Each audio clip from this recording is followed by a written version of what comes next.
Page 272 of the Siddur. Having gotten a kind word would be flippant email from someone, and perhaps there are other people who are questioning why it is that I am, in fact, a type 1 diabetic, and maybe once in 6 weeks they'll see me with a can of Coca-Cola on the camera. Am I advertising Coca-Cola, maybe? No, a type 1 diabetic can have low blood sugar.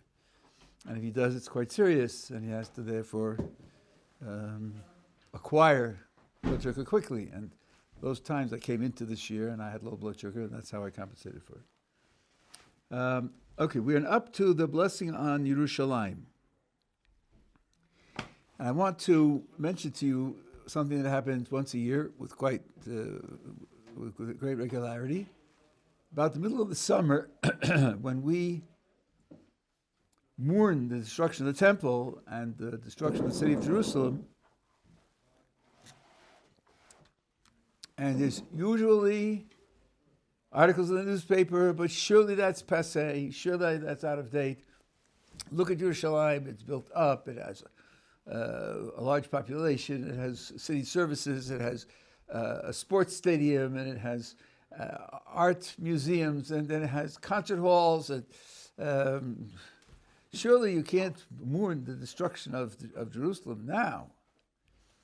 So let's take a look at the text of this blessing in the middle of, 272 and 73. Building Jerusalem. And to Jerusalem, your city, may you return in compassion, and may you rest within it, as you have spoken. May you rebuild it soon in our days as an eternal structure, and may you speedily establish the throne of David within it. There are 4 petitions here. Notice that the first 2 are for the return of God's presence to the city. Physically rebuilding the city is number 3 out of 4. One could question whether the stones and tar and spires of the present city of Jerusalem fulfill the first 2 conditions. One could question that, especially since the temple isn't built and the current authorities don't represent the restoring of God's presence to the city. And in fact, the Gemara says the following: we commemorate the destruction of the temple on the 9th of Av, and the history tells us that the Babylonians conquered the city, and they set the temple alight late in the afternoon of the 9th. And it burned all the night of the 10th, because our days start in the evening, right? Burned all the night of the 10th and into the day of the 10th. And therefore, one of the Tanoim said, if I had been there to establish the date of the commemoration, I would have put it on the 10th. Almost all of the destruction of the temple took place on the 10th. But that's not what the decision was to make it on the 9th. Now the question is, why did they make it on the 9th if almost all the destruction was on the 10th? And I heard from Rabbi Soloveitchik in Boston about 106 years ago that you could not destroy a building which was housing the presence of God. That couldn't be. So, if they set it alight late in the afternoon of the night, it must mean that prior to that, God's presence had already left the building. And the real destruction for us is God's presence leaving the building. The building as an architectural site is not what we're mourning, not because it was beautiful or structurally sound and so forth and so on. And that's why the rebuilding starts with restoration of God's presence. And to make this vivid to you, let's imagine that the Muslim world has its way, and of course its goal is to conquer the world. No national government is legitimate unless it's an Islamic national government. practicing Sharia law. And that means the United States government is illegitimate, set to be conquered and destroyed. And let's imagine that there's a war, and as they wish, they conquer the United States of America. And then they have to decide what to do with the city of Washington. Some of it's damaged, of course, in the battles. And they decide they're going to choose Washington as the capital of the caliphate of whatever the Hebrew translation, Arabic translation is of that piece of geography. And they're going to remake the buildings in the exact form that they had before. After all, they have all the photographs, all the videos. They rebuild the Congress, they rebuild the president's residence, and the Supreme Court, and the rest. They rebuild all the buildings. And the building of the Congress becomes the largest Sharia law library in the world. And the White House becomes the largest mosque in the world. And the other buildings are functionaries in the Muslim rule of the country. And now I want to imagine a Native American in Ohio.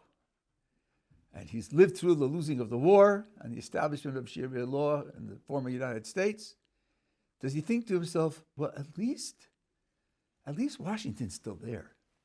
You know, Washington's still there. I'm gonna go visit and see. It looks, the buildings, wow, they look just like they did. They look beautiful. Will he rejoice in the beauty of the buildings of the conquered America housing Sharia law? I don't think so. I don't think so. Because to an American, I have to qualify it, an American who identifies with American history and American values, it's the principles, the laws, the institutions that were embodied in the buildings that he treasured, not the buildings. And I think he would not be pacified by saying, but at least the buildings are there, so you don't have to mourn anything. The buildings are there.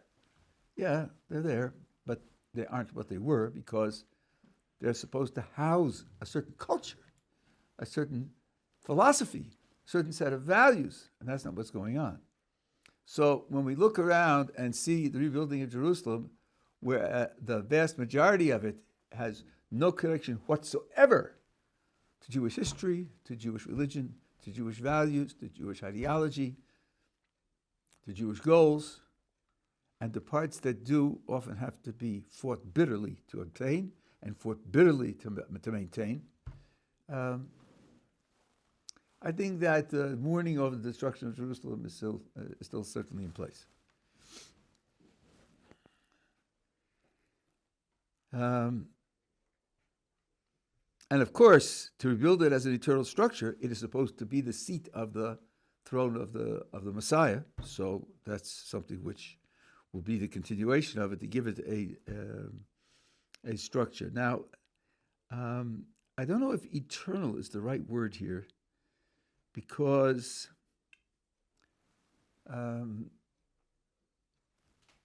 most pictures of how history will progress have this world with its physical structure and its physical behavior being transformed into something utterly different.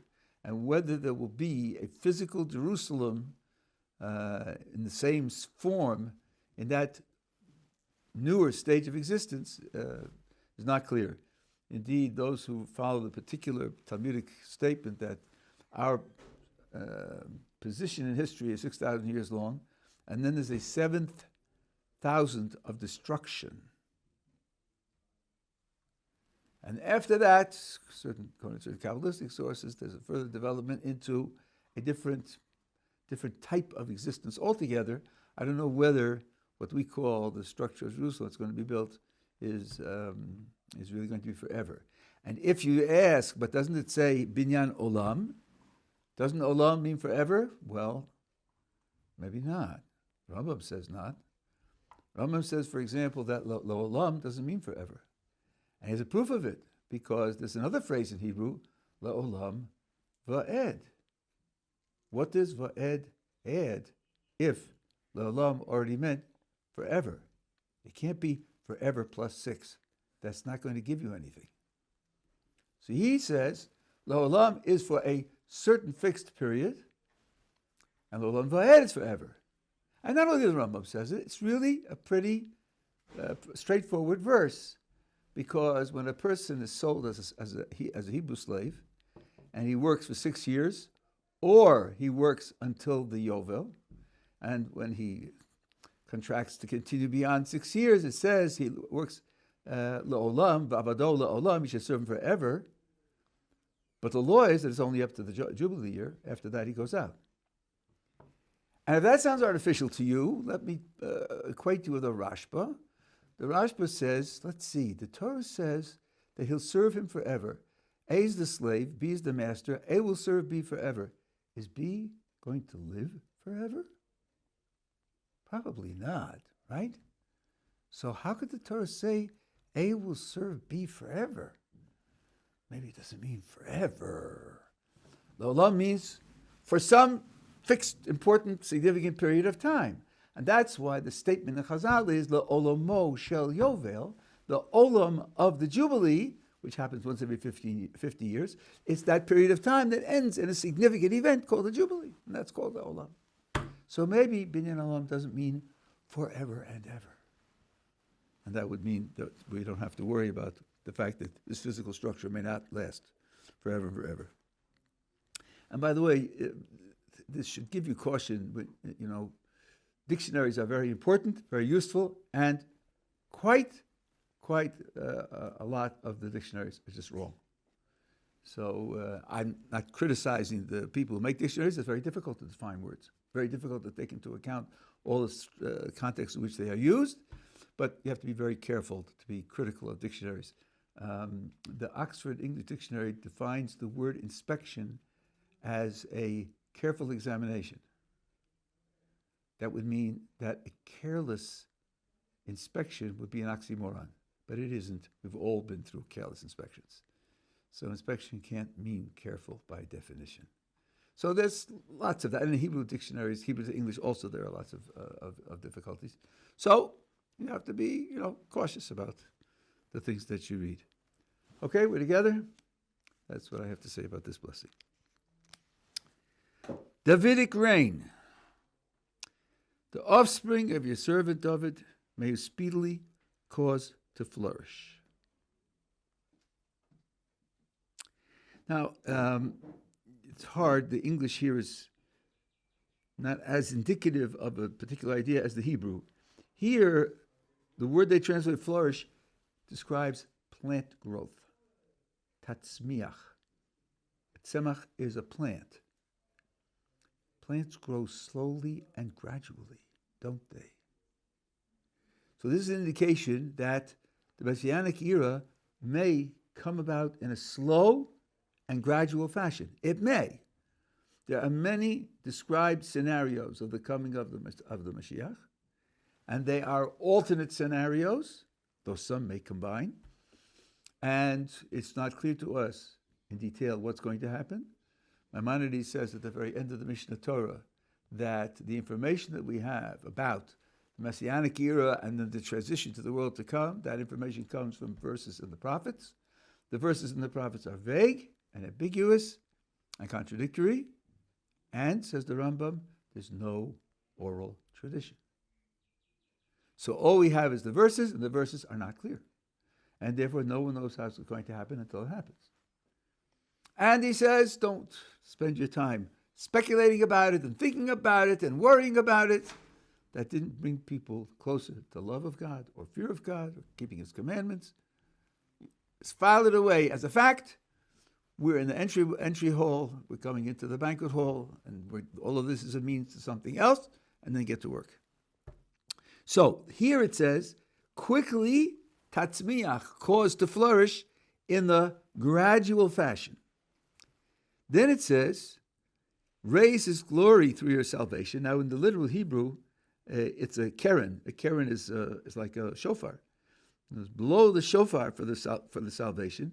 That doesn't sound gradual. You're going to blow the shofar. People are going to come running out of their houses and jamming the streets and so forth and so on. That doesn't sound like a step by step because it could happen either way.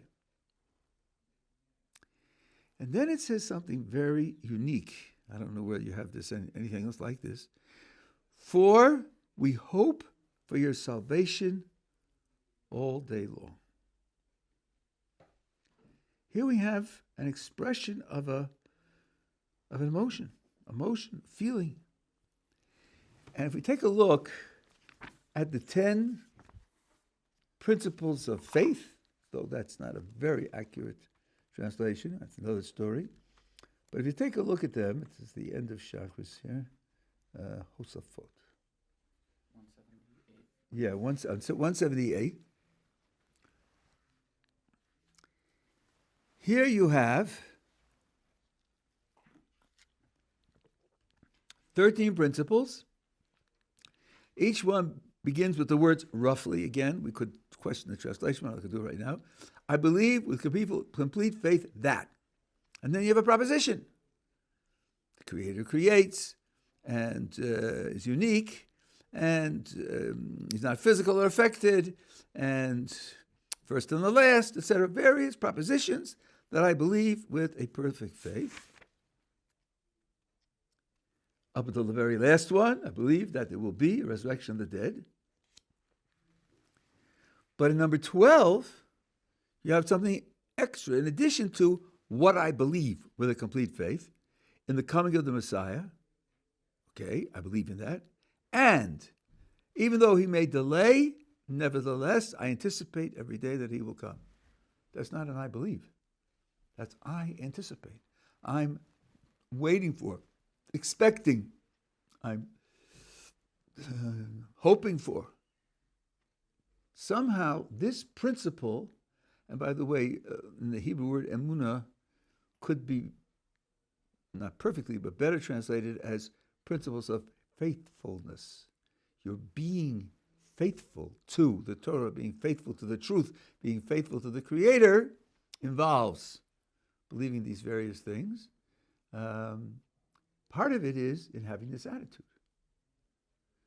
So we should stop and think a little bit about why this attitude would be singled out. And there are many other attitudes which are expressive of a person's religious identity, religious demeanor, whether it's love of God or fear of God or responsibility or acknowledgement of the kingship of God.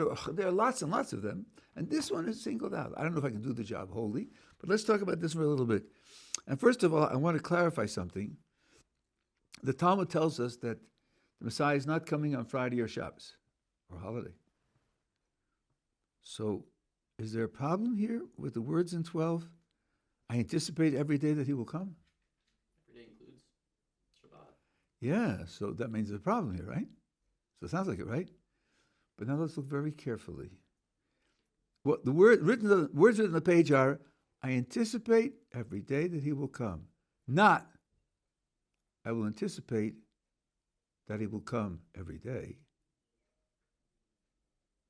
Those aren't the same. Every day describes when I'm anticipating. It doesn't describe when he's coming. Every day, even on Shabbat, I anticipate that he's coming. I don't give up my anticipation on Shabbos. I anticipate that he will come when he will come. Whenever he will come. I anticipate that he will come. So there isn't a contradiction here. Be very careful. Here, the words are written with great care, as they usually are. Yeah. When you say that it won't come on Shabbos, Shabbos is everywhere in the world, there's different time zones. So does that mean that every single time zone has to be done with Shabbos? Like Australia is so far ahead of like the United States, for example. Well, you could answer that question very simply and point out that he's going to come in one particular geographical location, isn't he? He's not going to be spread out all over the world. So where he comes, it won't be Shabbos at that geographical location. That means really that at any time on the world clock he could come. It's just depends on where. You not following me? So where he comes, there's not going to be Shabbos, but it could be that somewhere else in the world they're still holding by Shabbos. That's one way to explain what you asked. Right. Okay. And would mean that his absolute coming is much less limited than you thought. Because by changing his geography, you can get him at times the world clock. I'm not sure that that's the whole of the idea, but that's enough to settle the question. Now, what does it mean that I'm anticipating that he's coming? There are bitter jokes that are told. 200 years ago in Europe, and this happened from time to time, the reports were that he's coming, or that he's come, and so on and so on. And you have a married couple, and I'm not going to prejudice this in terms of male and female. One spouse says to the other, "Oh no, let him come on Tuesday, because we're getting the new sheep on Monday." At least when we go, let's have a big herd. It's being delivered on Monday. Wait till Tuesday. Wow. Wait till Tuesday so we'll have more sheep. That's probably short-sighted. I mean, when the Mashiach comes, you won't need more sheep. That's not how you're going to make your living. Take the sheep with you to Tzfas and live in Tzfas and the hills and pasture your sheep. No. It's not going to be like that. So there's a sense here of feeling that your condition is not a real condition. Your condition doesn't represent the correct reality. In Shir HaMalos, we say before benching, it says, when Mashiach comes, Az Hayinu Kecholnim. So the simple translation is, it'll be like a dream when the Mashiach comes. Things will be so different and so disorienting. After you get used to something so much new, it'll be like a dream. But the verse there is in the past tense. We're like dreaming. And the subtle explanation is, when the Mashiach comes, we'll then look back and say, we used to be dreaming. This is real. This is the ultimate existence. And there we used to be like when you wake up from a dream. And while you're dreaming, it's very, very real. Then you wake up and say, no, that's not the world. We will understand that the conditions that we took seriously, the conditions with which we made priorities, were out of touch with the ultimate reality. To anticipate the coming of the Messiah means to feel that unreality even now. To feel that disconnection even now. There's a bitter thing that's said very, very often. You're in yeshiva, but what are you going to do when you leave yeshiva and go out into the real world? That's awful. That's awful. Wall Street's the real world. Yeshiva's not real. No, it's just, like university, it's just a preparation where you play and nothing serious, you have no responsibilities, but then you'll go out to Wall Street and that's the real world. That's awful. That's absolutely awful. It's upside down. And there's a geographical echo of this. My Rebbe Zatzal was very critical of people. Take a person, let's say, who's living in Flatbush. And you ask him, how's your Jewish life in Flatbush? He says, what are you talking about? Flatbush is wonderful. We have yeshivas here, we have Hasidic groups here, we have shuls here, we have kosher food, and we don't have to work on Shabbos, and we have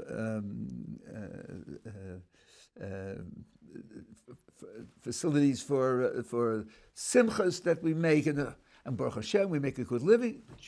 It's wonderful, it's perfect. New books, new Sforim are coming out all the time, and there are many bookshops. What else could you possibly ask for? My Rebbe said, yeah, but you're in Flatbush. You're not in Israel. Doesn't that matter? Doesn't that matter to you that you're not in Israel? You're out of place. You're in the wrong place. If you read the Ramban, your mitzvos, in a certain sense, are second rate. Your mitzvah of Shabbos is second rate. Your mitzvah of Kashrus is second rate. Your mitzvah of Talmud Torah is second rate. Okay, it's a Rashi, it's a Qur'ari, it's a Gemara. And it doesn't bother you? Then you're lacking sensitivity. The thought you should have in mind is, I'm here because something's keeping me here. But if it weren't keeping me here, I'd be there. Because that's where I belong. That's really where I belong. The same thing's true with time. I'm living through this piece of history. You daven 3 times a day, and in every tefillah, even on Shabbos and Yom Tov, for rebuilding the temple. Do you feel that because there is no temple, your world isn't a true world? Your world isn't a real world? If you imagine if you had to have your left arm immobilized for a month, wouldn't you feel this is not right. This isn't good. That's not what I am.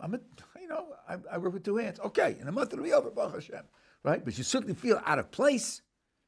You feel out of place because there's no temple? No? Well, then you're just not in touch with reality. You pray for the restoration of the temple, not because it's on a checklist that I have to pray for, because I need it. I want it. And I haven't got it. That's the attitude that we have to have about the Mashiach, because the Mashiach is the restoration of the whole picture. When the Mashiach comes, we'll have the whole picture. We'll have Eretz Yisrael, we'll have the temple, we'll have a Malchus, a king who expresses and implements God's will in the world. We'll have all of this when the Mashiach comes. And when we don't have it, we have to feel that we don't have it. I think that's an explanation of the centrality of the feeling. As I said before, there are other emotions that are characteristic of a religious outlook. I can't argue in detail that this is more important, that this one should be the only one that's mentioned in the Animamins, but at least it has to be taken seriously. And here it's enshrined in the prayer. And here also it says, for your salvation, we are hoping all the day. In other words, at all times, we know that we're in a situation that's dangerous and fractured and fragmented, and we're hoping for that moment of salvation that it should come. Yes. I'm sorry, did you have your hand? No, yeah. So I have two questions. One on the Animamim, one on the Tefillah. But one on the Animamim. So does that mean that Mashiach has the ability to delay the Mashiach? No, he doesn't have any ability. That we're saying. He doesn't have any ability but Kosh Baruch Hu. And then, I guess I didn't finish over there. It says we're asking for him to come, and we say because we're yearning for him. That's one way in which the foundation for the Mashiach can be laid. It can be laid in other ways. It can be laid when we're totally disconnected also, but that's one way to lay it. Since we are already yearning for it, that's one of the foundations for giving it to us. Also, with the way here that we phrase it, that we want Hashem to cause him to flourish, and and we hope for like salvation all day long, but it says the glory of the salvation to flourish, right? Is that implying that we're praying for Mashiach to flourish himself? Like we're giving a prayer for Mashiach, we're giving a prayer to Hashem to...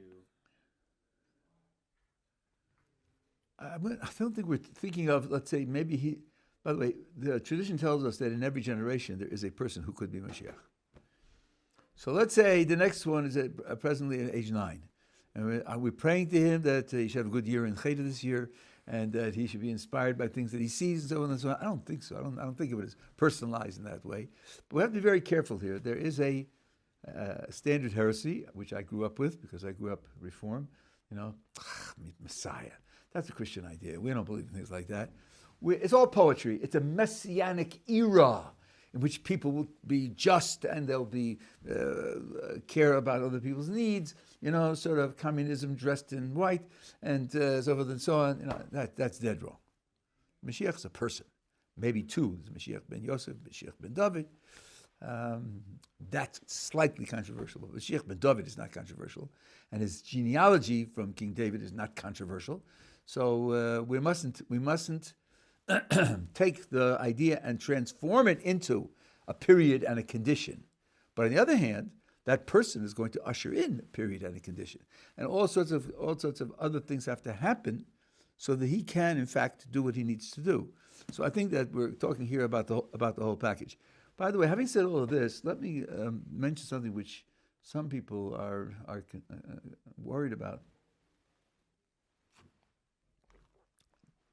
Didn't Rabbi Akiva pledge allegiance to Bar Kochva as the Mashiach?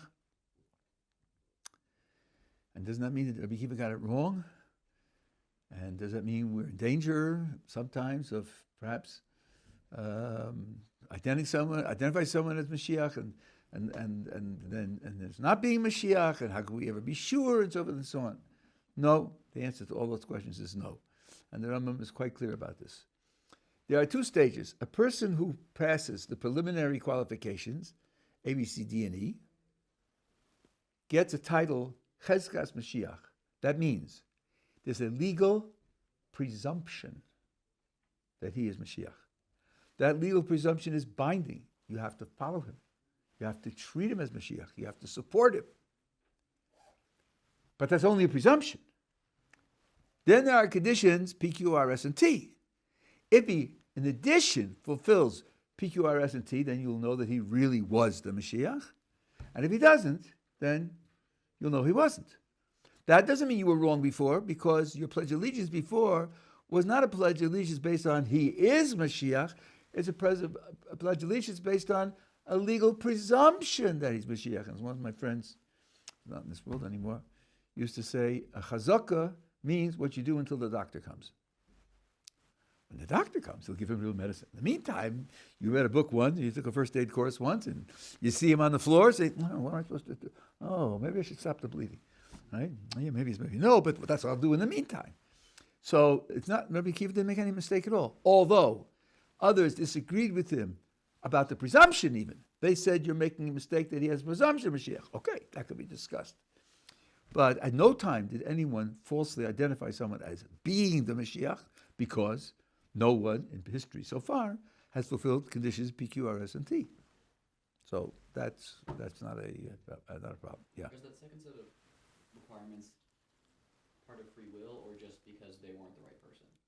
Like, could they meet the first set of requirements and then they fail as their role to become the Mashiach, and like they fall? No. Good question. No. Here the failure is that the P, Q, R, S, and T are social, political, and world accomplishments. They have to really rebuild the temple. Not because he's not faithful, it's he doesn't get cooperation, or the generation isn't worthy of it, or some other reasons, right? We usher in world peace, world recognition that the Torah is true and the Jewish people are special, and so forth. All those things are supposed to be part of the accomplishments of the Mashiach. And if a person doesn't accomplish that, he can believe, he can be a leader, he can be a charismatic person, he can start a process of bringing Jews back to the observance of the Torah, and start fighting the wars that have to be fought to reconquer the land of Israel and so forth. They could start that. That would give him the presumption of being Mashiach. But then to fulfill it, all those world historical things have to happen. In the case of Bar Kokhba, they didn't happen. I guess so. I mean, we're arguing about hypotheticals of history, but like I think I remember hearing that he started requiring people like cut off their thumbs, and the Rabbi Akiva after that was saying like he wouldn't have supported him. No, I don't. I'm not familiar with that, and I don't know that Rabbi Akiva ever deserted him. I don't think that's right. No, not Akiva cutting off the Bar Kokhba. Again, who deserted who? What didn't? I think you said Yeah. Rabbi Akiva deserted Bar Kokhba. He changed his mind about. I don't think so. Okay. Not that, as far as I remember the thing. I don't remember the thing about the thumbs. Whether it was genuine or not genuine. Maybe it's not a genuine tradition. He had people cut off their thumbs or something to join his army, and like did that if that was an action that he decided to do as a test of loyalty, did that like not require like undo the presumption that he's Yeah, Mashiach. undo the presumption. Well, if it really happened and Rabbi Akiva was alive, then he would have deserted him, and I don't know that Rabbi Akiva deserted him. So I would have to check. By the way, there's a famous, call it a joke, a Jew sitting on a train, and a priest approaches him, as they did in Europe. They tried to convert Jews regularly, trying to convince him that Mashiach has come. So the Jew says, "Oh, Mashiach has come? You're right. We believe that." The Christian says, gotcha. Right, so then J and J and J said, no. Bar Kokhba was the Mashiach. Priest is disoriented. Wait a minute, that's not what I wanted. I wanted to accept Christianity. And then finally the priest says, but they killed Bar Kokhba. And the Jew says, right. And they killed him too. So if being killed somehow deprives you, yeah, it does. It does deprive you. What the Mashiach has to do, getting killed without doing it, means you weren't. Okay, back to work. That's Malchus ben Dovid. Acceptance of prayer. Now here there's a fundamental problem. Let's read through it, and I'll acquaint you with the problem. I think something's very deep about how prayer works here. Hear our voice, Hashem, our God. Pity, be compassionate to us, and accept with compassion and favor our prayer. For you are our God who hears prayer and entreaties. From before yourself, our King, do not turn us away empty-handed. Don't turn us away empty-handed. For you hear the prayer of your people Israel with compassion. We just got through with 12 specific petitions. Wisdom and understanding, and help in doing tshuva, and forgiveness, and fighting our battles, and healing our sick, and providing us with physical sustenance, and then in gathering the exiles. And now we say, don't turn us away empty-handed. So there is a joke about this. King had a prime minister, and he said, you served me so well. Tell me 3 wishes, and I'll give you whatever you want if it's within my power. So the prime minister says, I want a castle by the sea. The king says, done. And the prime minister says, I want a month of August off every year. And the king says, done. And the prime minister said, my 3rd wish, I wish that you should fulfill my first 2 wishes. I don't know. I mean, does he mean it as a joke? I mean, or an insult? But why would he do that? An opportunity for a 3rd wish. Here we've asked for all these things that we need, and now we say, don't turn us away empty-handed, by meaning that the things that we asked you for, you should give us, but you already asked for those. What is added by saying, don't turn us away empty-handed? As I always say, I'm not saying what it means. I'm giving you a meaning for it, and maybe many other meanings. But here's a parable. Something happens, and you need $100 now in your hand. And you have a friend 2 blocks away. So you knock on his door. Hello, how are you? Listen, Fred, I'm in trouble. I need $100. Can you give me $100? Fred says, $100? N-O spells no. Absolutely not. What are you going to do? So you walk out, you close the door, you get out to the street. Lying on the street is a $100 bill. Wow. Baruch Hashem, I have the money I need. Is everything okay now? Not really. Your friend said no. Your friend said no. How about that? I was relying on him, my friend.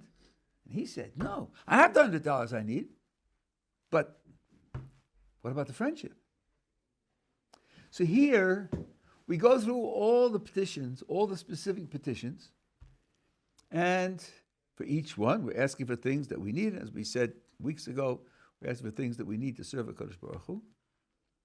And each one, if I don't get it, then there's something in my service that I don't see how I can do. I can't. HaKadosh Baruch Hu could always make it possible some other way.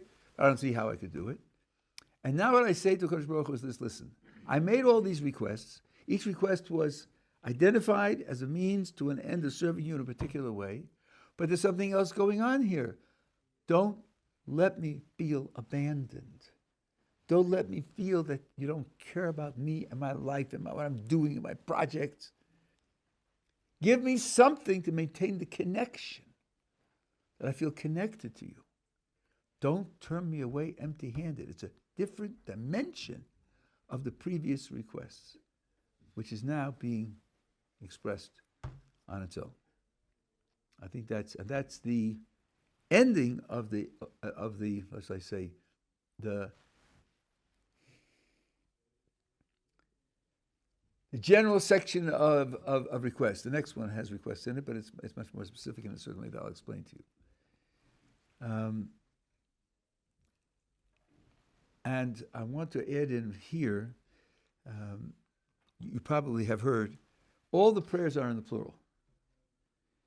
So we're really asking for the sake of the Jewish people. Now you are allowed, I would say you're encouraged, to add in your specific prayers in the blessing that deals with the subject that your particular need is. And then the tzura, the way in which you're asking is this. Ribono shel olam, I want that the Jewish people, let's say, should have enough parnasa, enough physical support, and I'm also a Jew, and I have these and these needs for physical support. I want the Jewish people to be healthy, and I'm also a Jew, and I have these and these health needs. Always I'm putting myself under the category of being a Jew, where the subject that I'm asking for is the Jewish people as a whole. Now the question arises, suppose you have a need that other people don't have. Suppose you have a need that isn't in any of these categories that we have before. Can you add it into the prayer? Yes, because everyone has the need not to be turned away empty-handed. Everyone has the need to have his relationship with the Kodesh Baruch Hu reinforced. Everyone has that need. And therefore, whatever petitions you have that don't fit those other categories, you put them in here. And the Gemara illustrates this with an actual case. There was a city which was undergoing a drought. And it was the summertime in this area of the world. In this area of the world, it doesn't rain in summertime. Just doesn't. That's the nature of the world. It rains only in the wintertime. So they can't say, Ribono shel olam, you send rain, and you send rain to the whole of the Jewish people, please send us rain, because right now, it's not the rainy season. So you can't do that. But here, you can put it in. And that's what they sent us in Hedron. Where should we say it? You say it in Shemoneh Tefillah, because there you're saying, don't let us feel abandoned, don't let us feel disconnected, please send us rain. That you can do. But always you put your petition under the Jewish people. Okay? Yeah. So the two personal prayers that they have here, they're very centered towards a personal person, like us, right? It says, at least in the English, it says like me, and Right. uses those words, but that's for myself. How is that going towards any of the Jewish people? You see, let me see if, let's see, talk about health. Aftahu Hashem, Health, in right? particular. Yeah. So this is on page 271. So you see, you've taken it out of context. 271, the second blessing on the page reads, "Heal us, Hashem, then we will be healed. Save us, and then we will be saved. For you are our praise. Bring complete recovery for all our ailments. For you are God, the King, faithful and compassionate healer."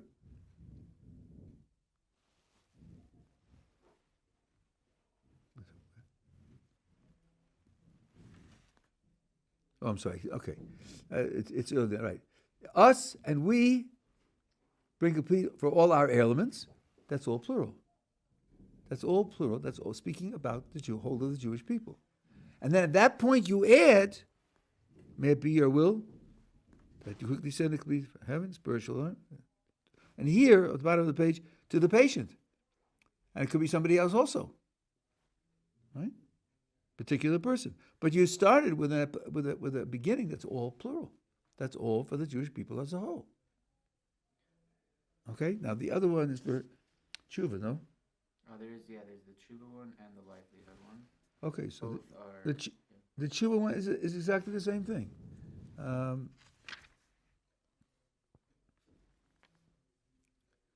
Wait a second. Oh, you're saying you don't have to do it in Shema Kolenu itself because you did it from beforehand. If you did it from before, you don't do it again. You don't have to do it again for everybody. Nacham. Let's suppose the only prayer you have is a prayer for health. Nothing else. Okay? In the prayer for health, you ask for the whole of the Jewish people to be healthy, and then you add in particular, for this Jew. But you started off by asking for the whole of the Jewish people to be healthy. That's where you say we and us. So you did ask for the whole of the Jewish people to be healthy. And then what you're saying is, and this one is also a Jew, and also we're asking for him. But that's still in the same tefillah. Yes. Here in Shema Kolenu, Exactly the same thing. What you're asking for in Shema Kolenu is, don't turn us away empty-handed. And in particular, Ruvain, who needs rain, don't turn him away empty-handed. Give him rain. It's the same thing. You start with us, and then you move to the individual person. It's never detached from the community. When you make a mishaberach, when during reading the Torah for sick people, it's always besoch shar cholei amo Yisrael. Among all the sick of Israel, heal this one as well. It's always plural, always. Yeah. What was the other question? No. Okay. All right. Now we come to a prayer which is it's indicative of a very deep issue. By the way, much of what I'm telling you, some of what I'm telling you is in my first book, my first Jewish book. I have a chapter on prayer. What I'm going to tell you now is really large, very largely there. This is what's called temple service. So let's read through it, and let's first of all fix the chronology a little bit, and then be favorable, Hashem our God, towards your people Israel and to their prayer, and restore the service to the Holy of Holies of your temple. The fire offerings of Israel, their prayer, accept with love and favor, and may the service of the people Israel always be favorable to you. May our eyes behold your return to Zion in compassion. Blessed are you who restores his presence to Zion. Now you understand very well that this was not the original text. Because the original text was composed at the beginning of the Second Temple. The temple was standing. The city was standing. The sacrifices were going on every day. So there was a petition to protect, to appreciate, to glorify, whatever. I don't know what the exact text was, but this was it was changed at a time when the temple was not standing. They needed to pray for it to be restored. Also, there is a very subtle textual problem here.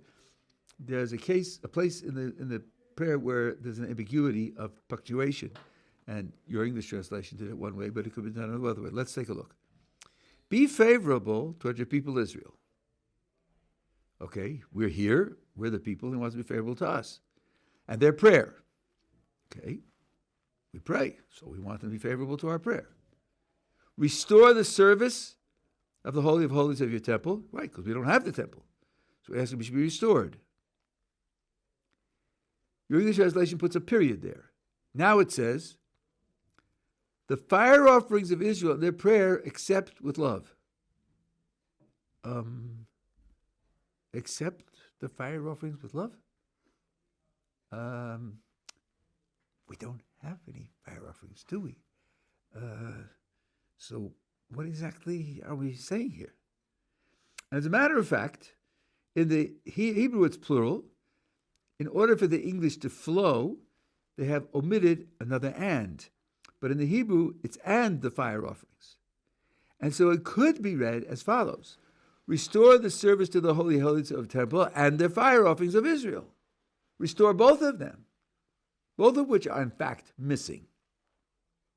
Comma, semicolon, break. And their prayer accept with love and favor. That would make perfect chronological sense. We don't have the temple or the fire offerings. And some do say it that way. This way, you have to explain the fire offerings means either those who, Rahman al-Islam, were burnt in their faithfulness not to give up their trust in the Torah, or those who threatened them with forced conversion, and those are our fire offerings, which happened often. Or people who push themselves to the limit, they're able to serve a Kodesh Baruch Hu, where they make an offering out of their lives, something like that, to make it something which is contemporary. And the Pri Tzaddik says you should read it both ways. You should have both in mind, this punctuation and the other punctuation. So you have three items in a row, and it's either A, B, period, and C, or it's A and B and C, and it depends upon, you should try to have both meanings in mind. You have a question? No. Okay. So now, the first word here, ritzei, is a very technical word. It's used in the Torah a number of times. It's used to signify accepting a sacrifice. be favorable. The real, a better translation would be accept in favor. It's portraying, the vocabulary portrays the prayer as a sacrifice. And here there is a very deep and wide-reaching theme. As the Talmud says, Tfilos keneged korbanos tiknum. The men of the Great Assembly, at the beginning of the Second Temple, established the prayers corresponding to the sacrifices. You probably have noticed that on a regular weekday we have 3 prayers, and on Shabbos we have 4 prayers. Why do we do that? Because there's an extra sacrifice on Shabbos. And in fact, the name of the prayer is the name of the sacrifice, musaf, which means additional. And the times of the prayers match the times of the sacrifices. And some of the intentions of the prayers match the intention of the sacrifices. And if you miss a prayer, then it's in a certain way, the consequences are calculated in the same way that if you had missed a sacrifice. So the prayers were established to correspond to the sacrifices. Now, that would mean that the prayer somehow has an element of sacrifice in it. And here, using the word "etzei" means that we are asking that the prayer would be accepted with favor like you would accept a sacrifice. It's even more than that. Does prayer have anything to do with the temple? Is the prayer related to the temple in any way, in any intrinsic way? Now let's see if I can find this verse for you, which is in Slichos. Let's see. Take a look on page 831. This is a very famous verse because it's a very famous song in Hebrew. But I'll read it to you in English on 831. Very bottom of the page, very last verse on the page. And I will bring them to my holy mountain, and I will gladden them in my house of prayer. Their elevation offerings, their feast offerings will find favor on my altar, for my house will be called the house of prayer for all peoples. That's very strange, isn't it? Isn't that a very peculiar verse? It goes, house of prayer, offerings, house of prayer. That's the temple, all right. You know the temple has a lot of titles. Not one of them is house of offerings. Not one. Maybe there's some intrinsic relationship between the house in which the offerings are presented and prayer. But there's something more ancient than that, hundreds of years earlier than that. King Solomon built the first temple, beginning of the first book of Kings. And when he finishes building it, he dedicates it. If I remember incorrectly, it's like 3 chapters long. A long, long dedication that King Solomon gives for his temple. And he describes what the temple is for. And the only subject is prayer. The only subject. Sacrifices aren't even mentioned. If you had only that to go on, you think it was a synagogue. That's really astonishing. The rabbis didn't invent a connection between the prayer and the sacrifices. It's part of the original literature. There are those who opine with no evidence that the prayers were invented to replace the missing sacrifices. Well, that's dead wrong. Because Solomon talks about prayer at the beginning of the temple. And Isaiah was the end of the first temple period, but still, he lived through the temple. He also identifies it that way. So it's not that's not the message. The message is, and I'll elaborate on this tomorrow more in Mirz Hashem, because you have to see it in how the details of the institutions are constructed. But the message is that prayer is also a sacrifice, and There has to be a connection to what's going on in the temple. You see, if I look at the sacrifices alone, am I represented when they, let's say, they offer the daily sacrifice in the name of the whole Jewish people? Is my name written on the signed on the paper? Yes, because once a year I paid my dues, my half shekel in the month of Adar. I paid my dues. Now it's July 16th, and I sleep until noon. No problem, because when they offered the sacrifice at 8 o'clock, I was there because I paid my once a year dues. Well, the rabbi said that's not enough. That's not enough. We want the performance in the temple to be a national performance, participatory performance. Get up at 7 o'clock. Don't sleep till noon. Be there in shul. And you daven when the sacrifice is being offered, because your davening, your prayer is also sacrifice. And it's a national participation in a national sacrifice.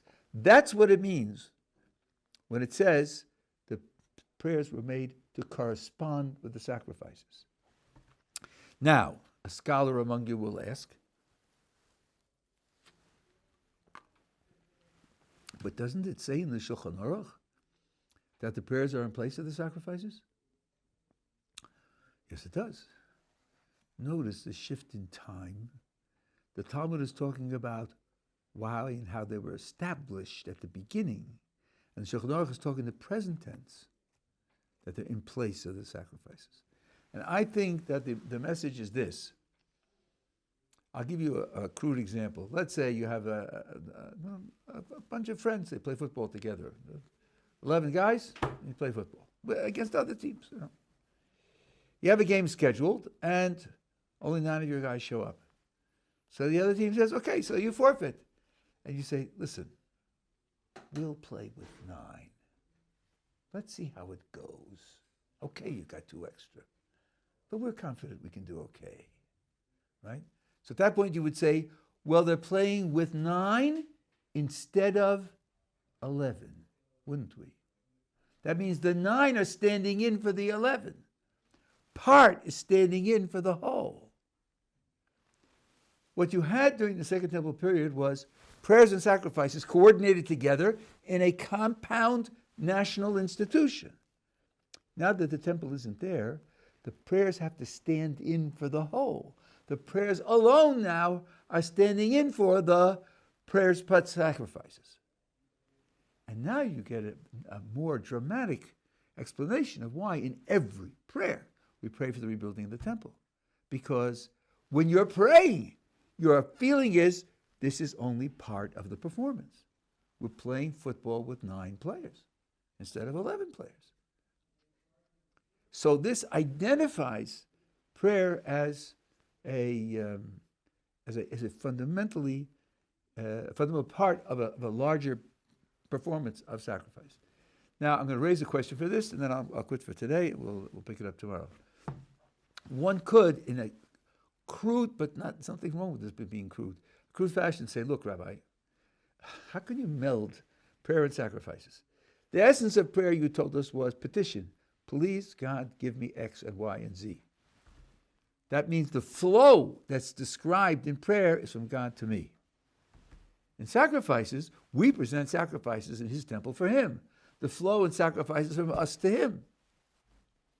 It's contrary flow. How can those two things with contrary identities be melded into a single institution? I think it's a good question, even though it is pretty crude, but still it's a good question, and we'll talk about it tomorrow. Thank you.